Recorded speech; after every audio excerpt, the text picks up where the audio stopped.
As the venerable Stanley Theater got ready to host a homecoming unlike any other, the air in Utica, New York was charged with excitement on the evening of June 14, 2025.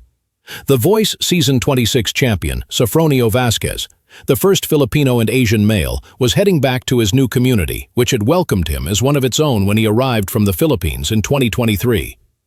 His name shone on the marquee outside the opulent gilded theater, serving as a light for the eclectic crowd that was streaming in, which included admirers who had come from as far away as New York City and beyond to see this historic performance, as well as locals from the Mohawk Valley and Filipino-American families. The lavish decor of the theater, complete with velvet curtains and elaborate chandeliers, created the ideal atmosphere for an evening that would undoubtedly be remembered. The audience, which was a lively blend of Utica's diverse population, was buzzing with anticipation. Children held homemade placards that read, "Sofronio, our voice," and Filipino flags, which honor the singer's proud ancestry, were scattered around the audience. Sofronio, in a sharply fitted suit backstage, inhaled deeply, his heart racing with appreciation. It was a celebration of tenacity, aspirations, and the unshakable link between him and his fans, not just a show. Ryan Quinn, a native of Clinton and a competitor on The Voice Season 10, took the stage as the lights went down. His powerful vocals and hometown charm set a high standard for his soulful performance, which thrilled the audience. However, when the announcer's voice burst in to introduce the man of the hour, "Ladies and gentlemen, the winner of The Voice Season 26, Sofronio Vazquez," the atmosphere clearly changed. Cheers broke out throughout the theater, a tidal surge of ovation that shook the Stanley's walls. With a compelling yet modest demeanor, Sofronio came onto the stage. His eyes gleamed in the spotlight as he looked around the audience, his smile broad and sincere. "My home is Utica. My heart belongs to the Philippines. Thank you for coming tonight," he exclaimed, his voice full of passion.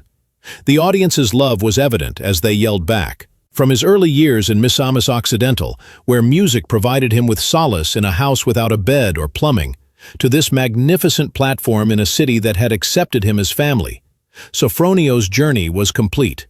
A heartfelt performance of Sia's Unstoppable, the song that had guaranteed his win on The Voice, opened the show. The theater was filled with Sofronio's deep, velvety voice, which flowed from strong belts to gentle, nearly whispered notes with ease. With renewed self-assurance, he strode across the stage with a swagger that mirrored the arena-level intensity he had shown during the Voice finale. As the song's message of resiliency struck a deep chord, the audience swayed, with some getting up to dance and others crying. As more than just a performance, it was a celebration of his path of overcoming rejection. He then switched to Roy Orbison's "Crying," which he had received a standing ovation for during the top 8 round of The Voice from his coach, Michael Bublé. His flexibility was demonstrated by the arrangement, which featured smooth runs and R&B. Reba McEntire compared his voice to butter, saying it melted over the audience, with every note brimming with passion. As Sofronio gave his all during the performance, the crowd went hushed in awe. His eyes gleamed as he reflected on his late father, who had been his first coach and had taught him to love music. When Sofronio revealed his special guests, Sydney Sterlace from Buffalo and Shai from Bethlehem, Pennsylvania, both of whom were finalists for The Voice Season 26, the evening took a unique turn. His voice was heated with pride as he exclaimed, "These are my Voice family, my upstate New York family." In celebration of Sofronio's triumph in the battle round, Sydney, a 17-year-old powerhouse, joined him for a duet of "The Power of Love," their vocals harmonizing flawlessly.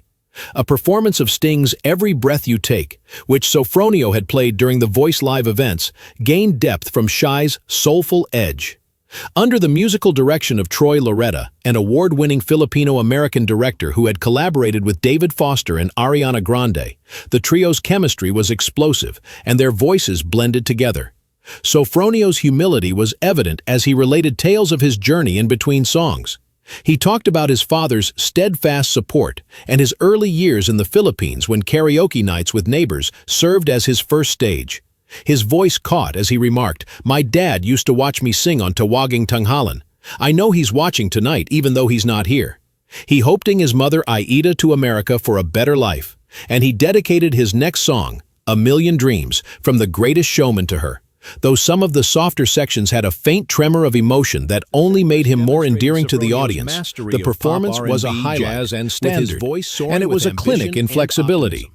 In a lighthearted reference to his diverse skill set, he shocked the audience with a quick rap interlude that caused applause and laughs. The simplicity of his rendition of Fields of Gold allowed his vocal mastery to show, making it a poignant moment. A screen behind him displayed pictures of his performances on The Voice, from his famous blind audition of I'm Going Down, to his final duet with Bublé on Who's Lovin' You, serving as a visual reminder of his quick ascent. Sofronio expressed his sincere gratitude to the audience as the event came to an end. His voice was full with emotion as he said, "You helped this dreamer win The Voice. As a child from Mindanao, you welcomed me and gave me the impression that I was born here, Utica. Across the seas, the Philippines, you have been my pillar of support. Salamat po."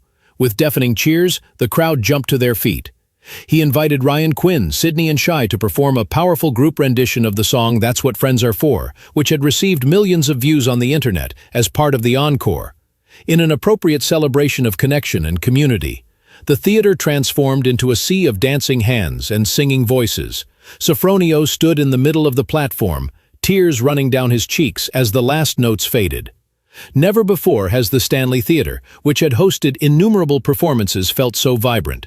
This was more than just a concert for Sofronio Vazquez.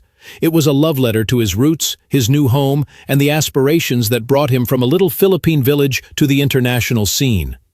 Knowing they had seen the emergence of a global superstar whose voice would reverberate well beyond Utica, the audience exited feeling energized.